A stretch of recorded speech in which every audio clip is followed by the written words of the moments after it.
wish you peace and love. My name is Riley Lee Martin. I am the author of the book, The Coming of 10. The Coming of 10. My book chronicles my experiences from the age of 7 along the St. Francis River in northeastern Arkansas of visitation, contact, and I would not call it abduction, because the visitors from the sky who came and picked me up in the fall of that year and kept me for 3 days and returned me unharmed have since that time become very close, intimate friends of mine. Now, I am not a man of great formal instruction or education or something of this nature. My entire formal portfolio consists of 8 years, 8 grades of a country Arkansas school, farm kids school, and in latter years a GED.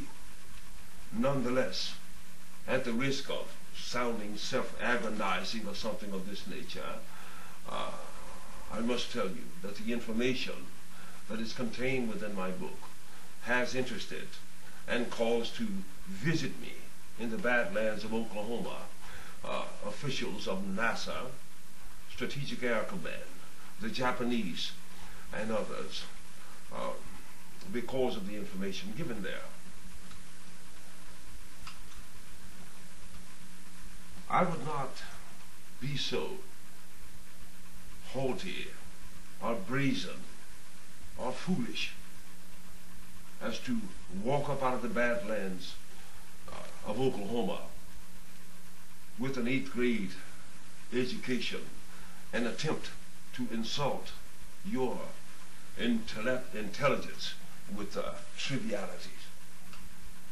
So I ask that you bear with me for a moment, and if you will, try not to hold my crudeness and intellectual limitations against me as measured against the body of the data that I'm about to download to you this day.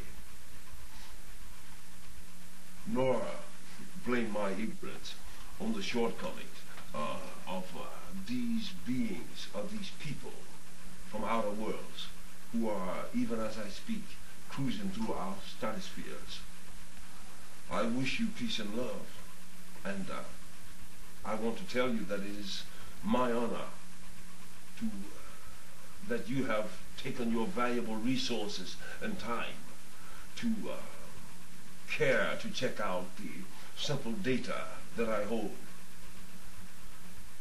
If you'll bear with me for a moment, in this series of tapes, taped by the marvelous spirit and one whom I call my son, Eric Macaulay, here in the lovely city of South Bend, Indiana, in this winter of the year 1998, I should like to further discuss with you a bit of the technologies as I have learned or discerned them through close-up physiological observation of the alien technologies, more in particular this time, a particular ship or saucer that they call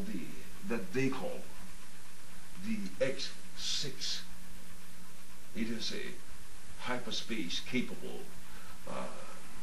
mechanism, as you shall soon see.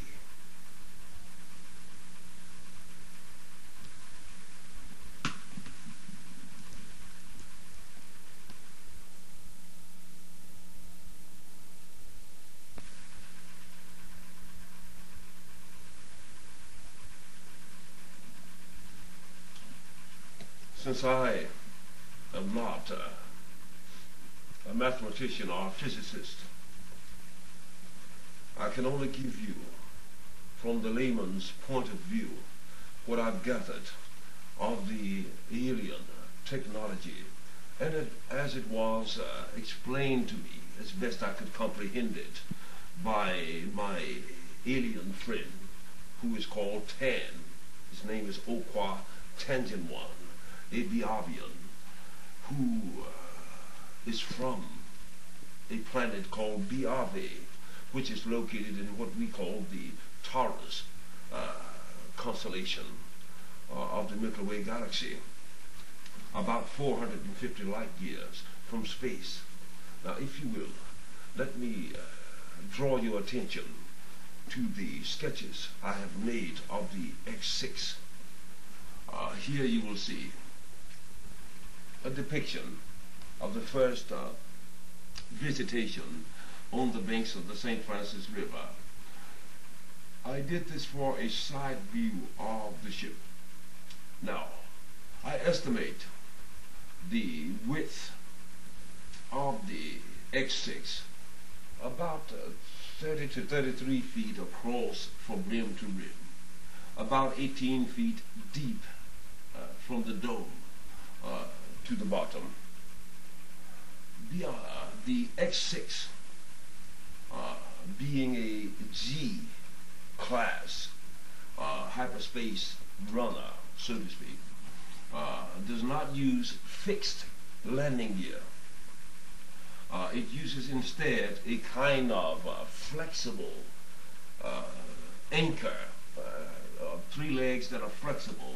So consequently, while it is in a resting position, it dances kind of like a cork on water, though not so grievously so until it would make you seasick or anything of that nature. On the next drawing, because I've had the pleasure of the opportunity to observe these ships very up close, from beneath and above, either on the ground or doing flight. This is the more or less the bottom of the X-6. As you can see, there is a clear, somewhat luminoid or metallurgic rim around. Closer into the circle, there are multicolored lights.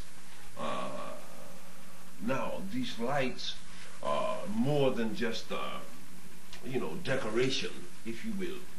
These lights generally exude the chemical composition of the air. Thus, they may appear red, blue, green, yellow, amber, something of this nature, depending upon the chemical composition of the air in a given stratosphere and what have you, the intensity of which measures the electromagnetic flux and feeds back into the neurotronic computers. From the top of the ship, if you're looking down, you can see the dome and the immediate rim running around the dome, in which are many sensors that are able to draw, let's say, power from the ether through subatomic particles and feed them back into the fusion core, namely hydrogen-based. On the outer rim, you will see it is more metallurgic in composture, and there are hieroglyphic typed writings. I'm still in the process, you'll forgive me, of deciphering the Biavian language in its entirety, because they are quite capable of assuming telepathically any Earth language or dialect. Thus you will hear it. If you're English, you will hear it in English. If you're Swahili, you will hear it in Swahili. Aborigine, you will hear it in Aborigine. You see what I mean. Nonetheless, they do have logos and things. Now, there is generally a large ape H configuration on the ship. Now, I've not ascertained necessarily the meaning. I suppose, if you saw something that said USA, it would represent America. The H perhaps represents Biave. However, since we know that the common propulsion systems of the Biavian ships is the hydrogen-fed fusion core, it is quite possible that the H simply stands for hydrogen. 2 hydrogen atoms, 1 oxygen atom, or what have you.